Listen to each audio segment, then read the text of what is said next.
just did Boothstock. It was rocking. One of the best shows so far this summer. We're going to do it again. The people are live. They're intimate with the music, and that's what it's all about.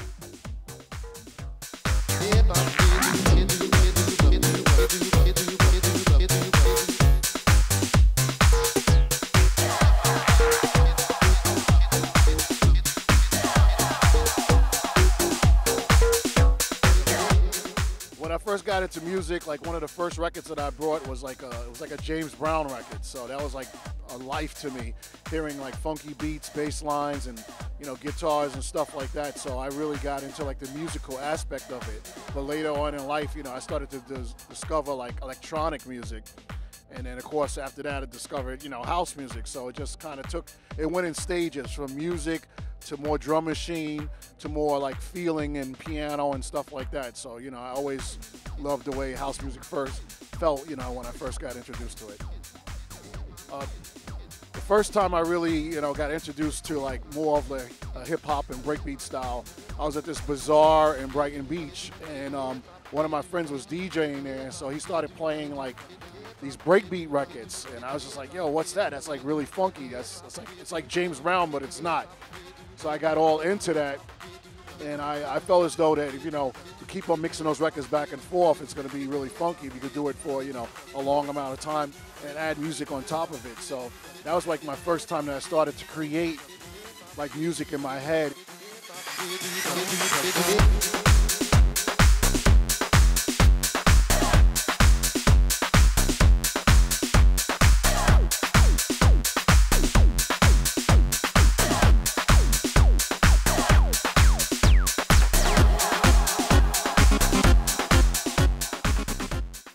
One of my friend's tracks, he brought me over a cassette one day, and he was just like, you got to do something like this house music stuff. And I was like, dude, I don't know. I'm kind of like really into this hip hop and freestyle and all these beats type of thing. So when I first listened to house, I thought it was the same beat all the time. So I really didn't get it at first. But he said, yo, just do one track, do a couple of tracks. So I did a couple of tracks like joking around. And then he came back to my house. And I played it for him. He's like, "Oh, yo, this is the shit." He's dancing around he's like, "Yo, this is good house music." I was like, "Okay, whatever you think." And then I sent it out to a couple of labels, and I got record deals. It was crazy.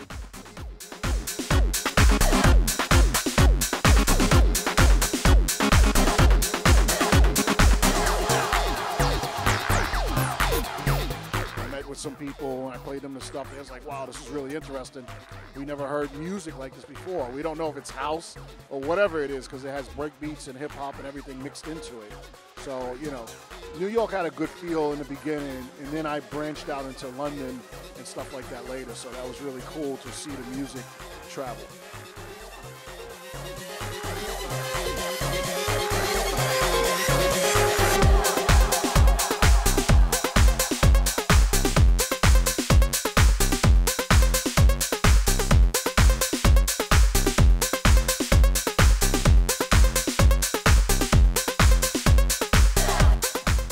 Some of my favorite tracks are done by, of course, James Brown, Sex Machine, and stuff like that. Also, I really love, what Quincy Jones has brought to the table. I thought all his records have been really creative since working with Brothers Johnson, Stomp, Patrice Rushen, all that type of stuff. That's what really got me going, I want to say. And then, on the electronic tip, I want to say Arthur Baker really got me going, because they always came out with like these really intricate records that I had to study, because I really wanted to learn how they did those records. So that it's a dream come true to really meet Arthur later in life and hang out with him. So it's cool to meet the people that you worshipped when you was growing up.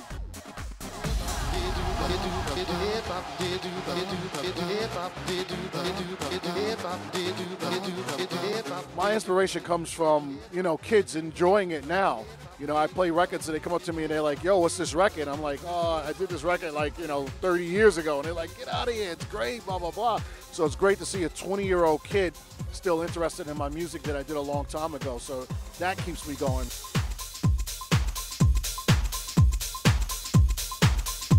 When people are just really still into the movement.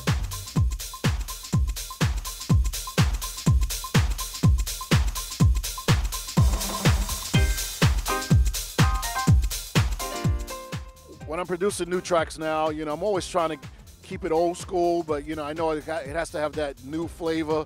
So putting those like warp bass lines and stuff like that to keep it funky for the kids. I try to give it a little bit of that, but I want to keep some of the old school dance feel as well, not always just a bunch of noise hitting at once. So, you know, it's hard to be creative and mix the both together, because some of the older folks, they appreciate more music, and some of the kids appreciate more noise. So you gotta mix it up. What I'm doing now is doing a lot of collaborations with like a lot of the new kids. So this way I get a fresh ear on, you know, what they're doing. And, you know, sometimes we sample my old tracks or my old sounds. So that makes it really interesting to do. You know, it's just to kind of like mix it all together with the young and the old. What's great about now in the house music is that it came back full circle. And you start to get like new artists developing house and everything, and it makes it just more recognizable now to be funky on the dance floor. So that's like a good thing to see, you know, everything turn around and come back to where it really should be. So house is back and house is funky.